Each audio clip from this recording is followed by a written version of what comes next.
Most of the time, we have an objective. Sometimes we do what's called the fog of war, where I'm the only one on the battlefield that knows what's going on. So, I'm trying to maneuver the forces either for the good or for the bad, because they're either going to win or lose, but I'm the only one that knows. And sometimes it's just, I have to run those things through my head constantly to know where to put them so that they get overrun, or where to put them so that they can charge at the right time, things like that. I have to be in command. My name is Brenton Charles Kemmer. I'm a major in the 3rd Massachusetts Regiment of the Massachusetts Provincial Battalion. Good, front. Right. Ah. Right. You two right here. Even together. No, you're good. This is about where you want to be. If you want to go way back, my parents, whenever we went on family vacations, my dad made a point, if we were by a historic site, we'd stop. I just got some pictures from them the other day that I had taken back in the 60s, like 1960, 61, with an old camera that I had when I was a kid, and it had old Fort Niagara on there, where I go every year now. So that kind of thing kind of gave us an interest in history. How exactly was it that you first got interested in it, or find yourself doing this? Well, I'd have to blame that on my wife. I had always wanted a musket or a rifle to hang above a fireplace. Thought that would be quite neat looking. And she bought me a kit for Christmas one year, and a friend of mine, his wife, did the same thing. We spent the winter putting them together, and naturally in the spring we had to see how they would shoot, so we went to a couple of muzzleloading shoots, and it kind of snowballed. We did the shooting. There were a few guys that were dressed in period clothing. We thought that would be a nice idea too. It was about the same time I was going for my teaching degree. I wanted to do something that would have been more apropos for what I would be educating kids in. And I wanted to do something more appropriate for Michigan's history. So I chose the French and Indian War time period. It's one of the wars in our history here in the United States that really isn't taught as extensively as it should be. If it wasn't for the French and Indian War, there would never have been a Revolutionary War. Some of the mindset was started back 20 years earlier. So that's one of the major reasons I chose it.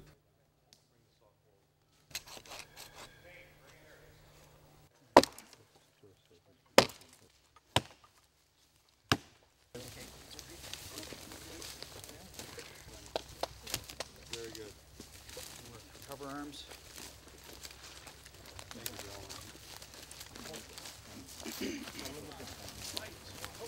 We have our original Colonel Bagleys, our guys that are dressed in their blue-red face uniforms.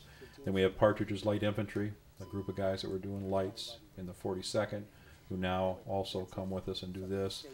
And we have our attached artillery. We've got 3 3-pounders in the unit, a couple of swivel guns in the unit. We've got a guy that's got a large whaleboat, so we have attached naval force, a couple guys doing Native American. So we've combined into a battalion now. We may be starting a new company to go with it in the battalion of Grenadiers also. And that would give us pretty much all the different units that would have been within a whole battalion of men from the colony, the Bay Colony at that time. It'll make us whole that way.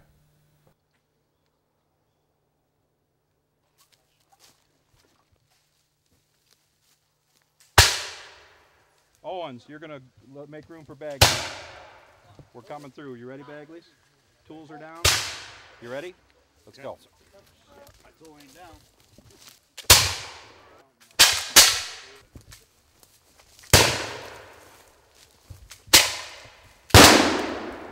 Our tacticals or battles are choreographed ahead of time.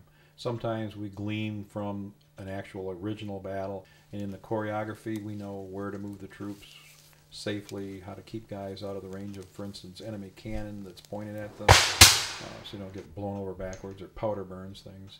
If we want a certain number of casualties, the officers, just like in real Army, we give the orders to the NCOs, and the NCOs make sure that it happens. And there's times where we'll say, well, okay, I need 25% of the men to take a casualty.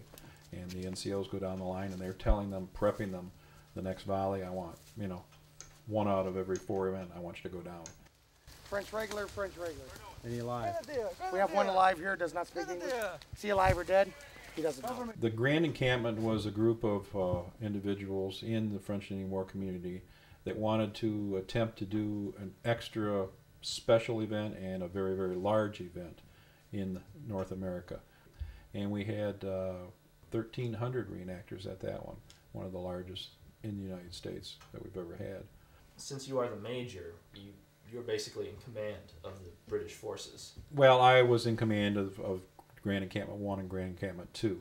We'll probably have someone different for the next Grand Encampment. So that had to feel it felt very exhilarating. Escort him now. Capitaine.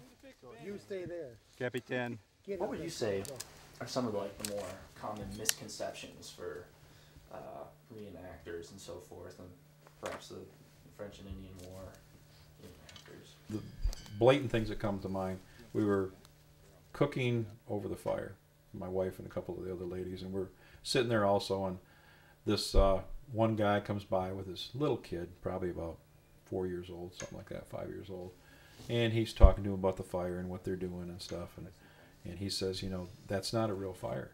And he reached down and picked up one of the red hot coals out of there to show his son. Burned his fingers pretty good, but you know, we tried to tell him, yes it is, and he didn't want to listen. Well, that was the thing. That was my argument against This it, was too. pretty much a conscious effort.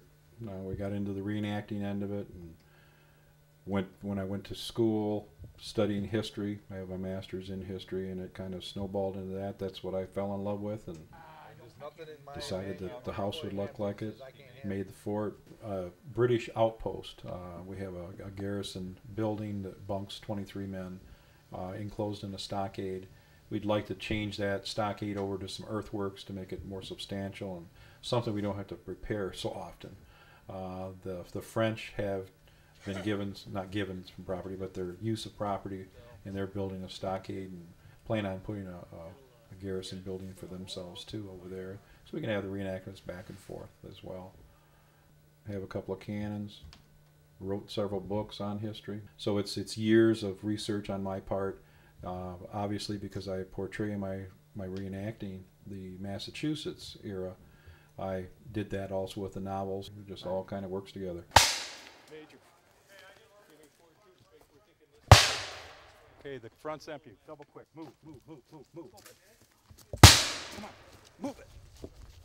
And it's not just a fake thing. If you're going to be the commander, even if you're going to be an NCO, you are in command. You have to be when it's time and you're on.